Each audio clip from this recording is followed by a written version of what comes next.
Chapter 11. Quidditch. As they entered November, the weather turned very cold. The mountains around the school became icy gray, and the lake like chilled steel.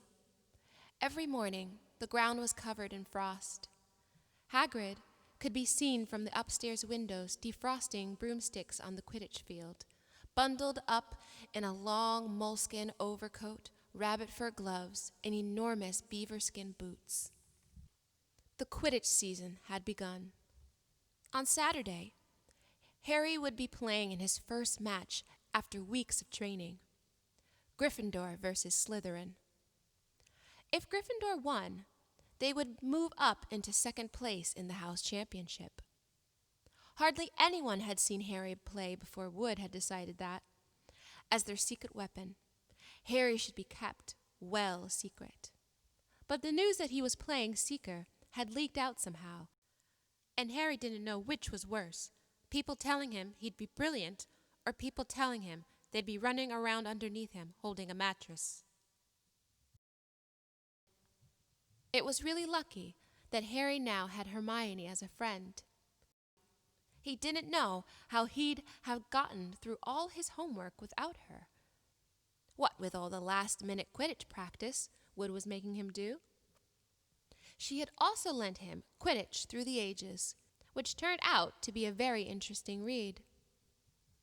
Harry learned that there were 700 ways of committing a Quidditch foul and that all of them had happened during a World Cup match of 1473.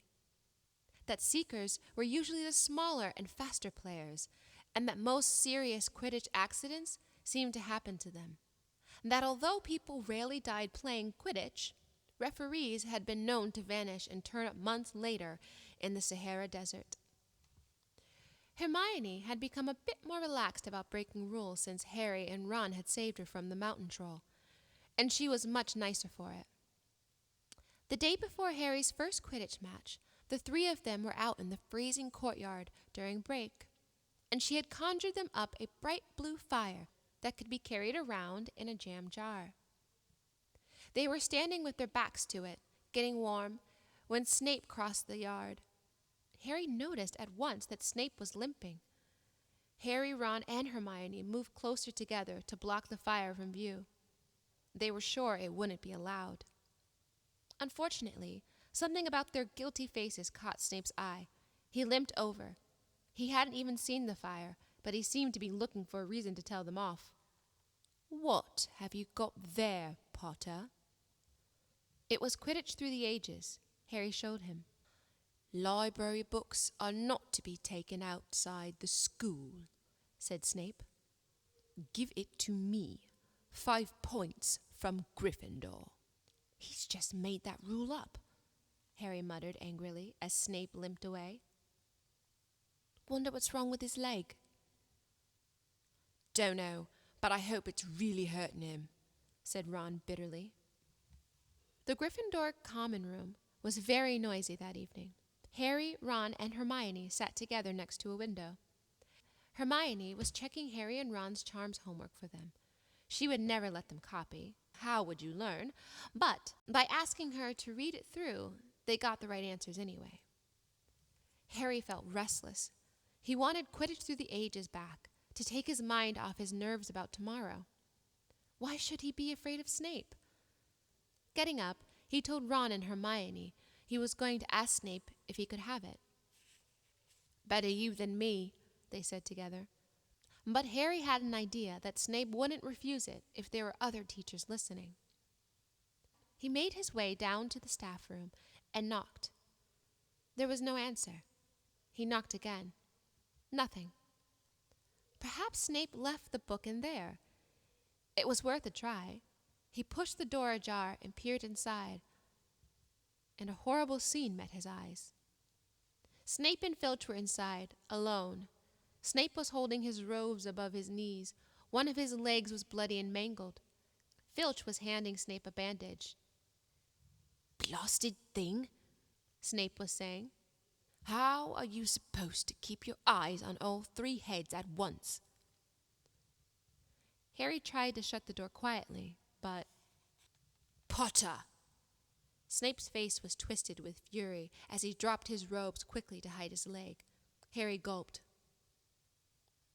I just wondered if I could have my book back. Get out! Out! Harry left before Snape could take any more points from Gryffindor. He sprinted back upstairs. Did you get it? Ron asked as Harry joined them. What's the matter? In a low whisper, Harry told them what he'd seen. You know what this means, he finished breathlessly. He tried to get past the three-headed dog at Halloween. That's where he was going when we saw him.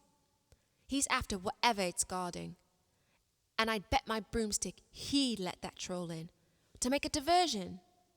Hermione's eyes were wide. No, he wouldn't, she said.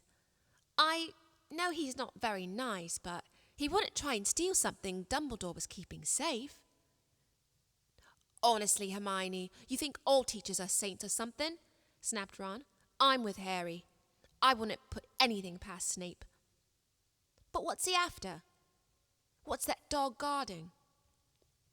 Harry went to bed with his head buzzing with the same question. Neville was snoring loudly, but Harry couldn't sleep. He tried to empty his mind. He needed to sleep. He had to. He had his first Quidditch match in a few hours. But the expression on Snape's face when Harry had seen his leg wasn't easy to forget. The next morning dawned, very bright and cold. The great hall was full of the delicious smell of fried sausages and the cheerful chatter of everyone looking forward to a good Quidditch match. You've got to eat some breakfast. I don't want any. Just a bit of toast, wheedled Hermione. I'm not hungry. Harry felt terrible. In an hour's time, he'd be walking onto the field. Harry, you need your strength, said Seamus Finnegan. Seekers are always the ones who get clobbered by the other team. Thanks, Seamus, said Harry, watching Seamus pile ketchup on his sausages. By 11 o'clock, the whole school seemed to be out in the stands around the Quidditch pitch. Many students had binoculars. The seats might be raised high in the air, but it was still difficult to see what was going on sometimes. Ron and Hermione joined Neville, Seamus, and Dean, the West Ham fan, up in the top row. As a surprise for Harry, they had painted a large banner on one of the sheets. Scabbards had ruined it. It said Potter for President, and Dean, who was good at drawing, had done a large Gryffindor line underneath. Then Hermione had performed a tricky little charm so that the paint flashed different colors. Meanwhile, in the locker room, Harry and the rest of the team were changing into their scarlet Quidditch robes. Slytherin would be playing in green. Wood cleared his throat for silence. Okay, men, he said. And women, said Chaser Angela Johnson. And women, Wood agreed. This is it. This is the big one, said George Weasley. The one we've all been waiting for, said George.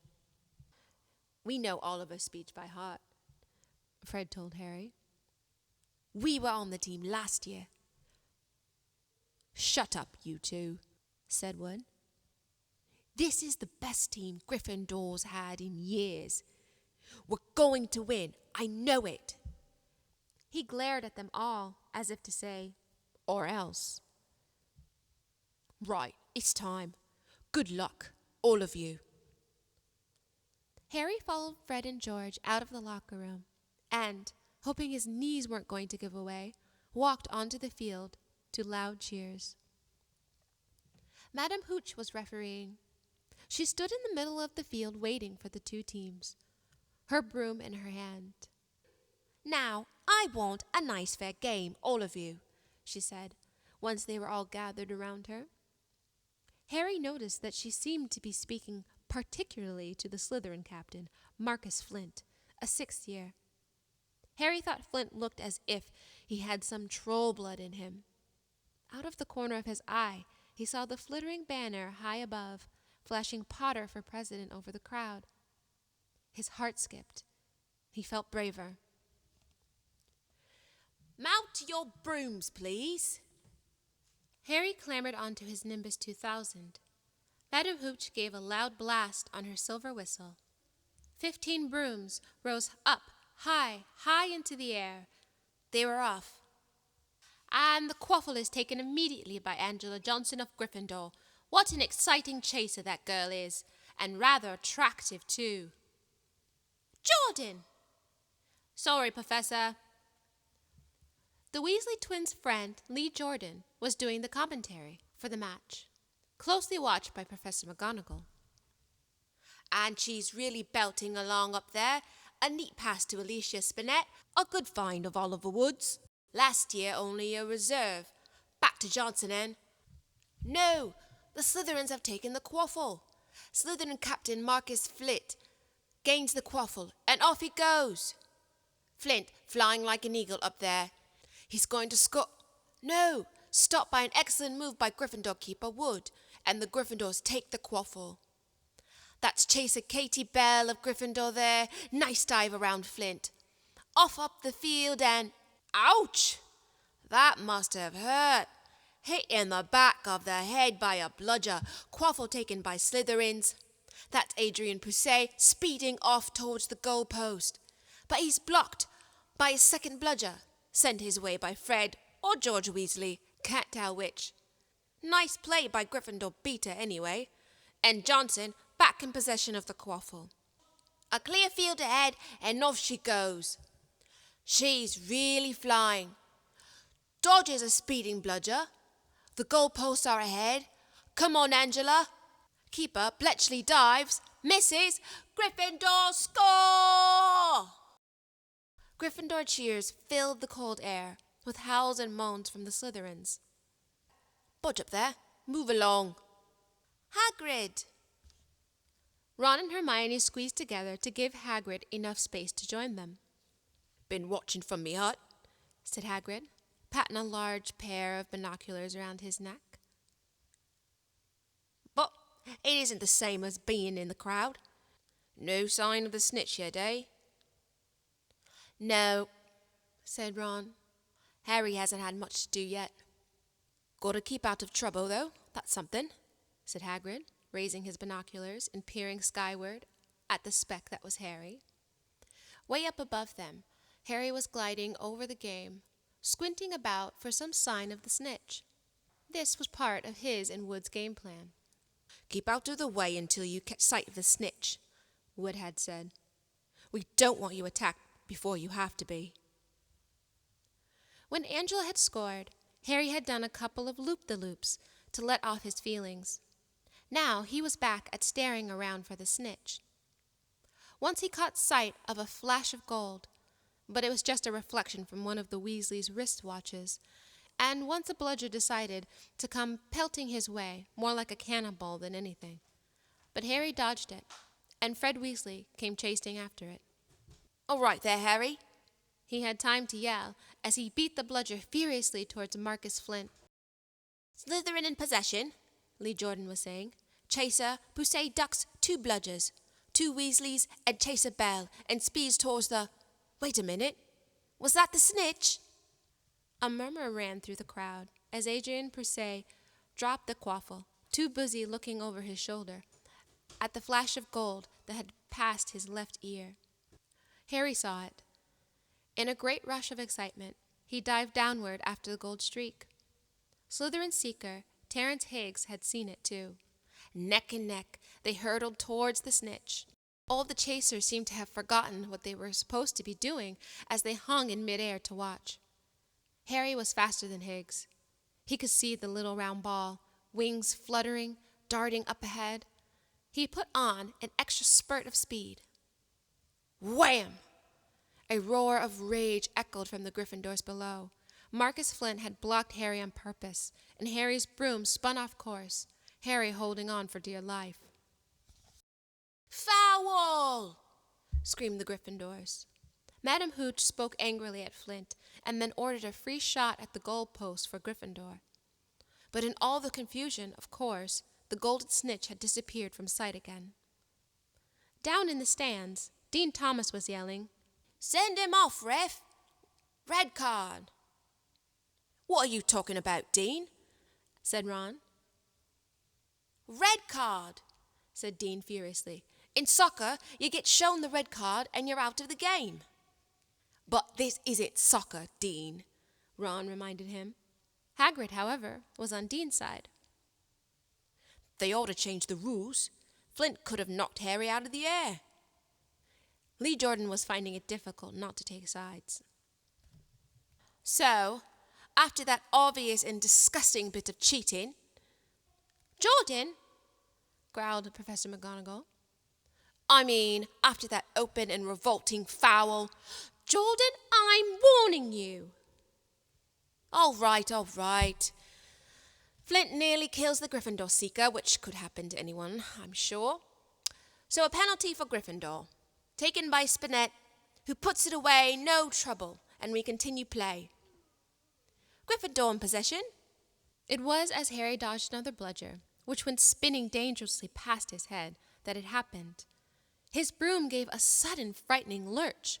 For a split second, he thought he was going to fall. He gripped the broom tightly with both his hands and knees. He never felt anything like that. It happened again. It was as though the broom was trying to buck him off. But Nimbus 2000s did not suddenly decide to buck the riders off. Harry tried to turn back towards the Gryffindor goalpost. He had half a mind to ask Wood to call a timeout, and then he realized that his broom was completely out of his control. He couldn't turn it. He couldn't direct it at all. It was zigzagging through the air, and every now and then making violent swishing movements that almost unseated him. Lee was still commentating. "Slytherin in possession. Flint with the quaffle, passes Spinette, passes Bell, hit hard in the face by a bludger. Hope it broke his nose. Only joking, Professor. Slytherin score. Oh no!" The Slytherins were cheering. No one seemed to have noticed that Harry's broom was behaving strangely. It was carrying him slowly higher, away from the game, jerking and twitching as it went. "Don't know what Harry think he's doing," Hagrid mumbled. He stared through his binoculars. "If I didn't know better, I'd say he'd lost control of his broom. But he couldn't have." Suddenly, people were pointing up at Harry all over the stands.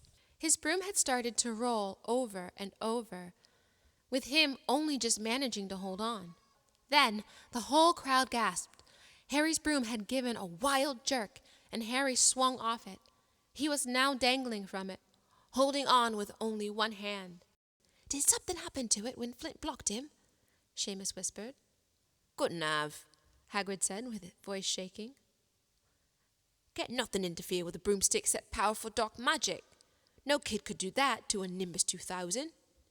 At these words, Hermione seized Hagrid's binoculars, but instead of looking up at Harry, she started looking frantically at the crowd. "What are you doing?" moaned Ron, gray-faced. "I knew it!" Hermione gasped. "Snape, look!" Ron grabbed the binoculars. Snape was in the middle of the stands opposite them. He had his eyes fixed on Harry and was muttering non-stop under his breath. "He's doing something. Jinxing the broom," said Hermione. "What should we do?" "Leave it to me." Before Ron could say another word, Hermione had disappeared. Ron turned the binoculars back on Harry. His broom was vibrating so hard, it was almost impossible for him to hang on much longer. The whole crowd was on its feet, watching, terrified, as the Weasleys flew up to try and pull Harry to safety onto one of their brooms. But it was no good. Every time they got near him, the broom would jump higher still. They dropped lower and circled beneath him, obviously hoping to catch him if he fell. Marcus Flint seized the quaffle and scored 5 times without anyone noticing. "Come on, Hermione," Ron muttered desperately. Harry had fought her way across to the stand where Snape stood, and was now racing along the row behind him. She didn't even stop to say sorry as she knocked Professor Quirrell head first into the row in front. Reaching Snape, she crouched down, pulled out her wand, and whispered a few well-chosen words. Bright blue flame shot from her wand onto the hem of Snape's robe. It took perhaps 30 seconds for Snape to realize that he was on fire. A sudden yelp told her she had done her job. Scooping the fire off him into a little jar in her pocket, she scrambled back along the row. Snape would never know what had happened. It was enough. Up in the air, Harry suddenly able to clamber back onto his broom. "Neville, you can look," Ron said. Neville had been sobbing into Hagrid's jacket for the last 5 minutes. Harry was speeding towards the ground when the crowd saw him clap his hand to his mouth as though he was about to be sick. He hit the field on all fours, coughed, and something gold fell into his hand. "I've got the snitch!" he shouted, waving it above his head, and the game ended in complete confusion. "He didn't catch it. He nearly swallowed it." Flint was still howling 20 minutes later, but it made no difference. Harry hadn't broken any rules, and Lee Jordan was still happily shouting the results. Gryffindor had won by 170 points to 60. Harry heard none of this, though. He was being made a cup of strong black tea in Hagrid's hut with Ron and Hermione. "It was Snape," Ron was explaining. "Hermione and I saw him. He was cursing your broomstick, muttering. He wouldn't take his eyes off you." "Rubbish," said Hagrid, who hadn't heard a word of what had gone on next to him in the stands. "Why would Snape do something like that?" Harry, Ron, and Hermione looked at one another, wondering what to tell him. Harry decided on the truth. "I found out something about him," he told Hagrid. "He tried to get past the three-headed dog on Halloween. It bit him. We think he was trying to steal whatever it's guarding." Hagrid dropped the teapot. "How do you know about Fluffy?" he said. "Fluffy?" "Yeah, he's mine. Bought him off a Greek chappie I met in a pub last year. I let him to Dumbledore to guard the—" "Yes?" said Harry eagerly. "Now, don't ask me any more," said Hagrid gruffly. "That's top secret, that is." "But Snape's trying to steal it." "Rubbish," said Hagrid again. "Snape's a Hogwarts teacher. He do not know the sort." "So, why did he try and kill Harry?" cried Hermione. The afternoon's events certainly seemed to have changed her mind about Snape. "I know a jinx when I see one, Hagrid. I've read all about them. You've got to keep eye contact, and Snape wasn't blinking at all. I saw him." "I'm telling you, you're wrong," said Hagrid hotly. "I don't know why Harry's broom acted like that, but Snape wasn't trying to kill a student. Now listen to me, all three of you. You're meddling in things that don't concern you. It's dangerous. You forget that dog, and you forget about its garden. That's between Professor Dumbledore and Nicholas Flamel." "Ah," said Harry. "So there's someone called Nicholas Flamel involved, is there?"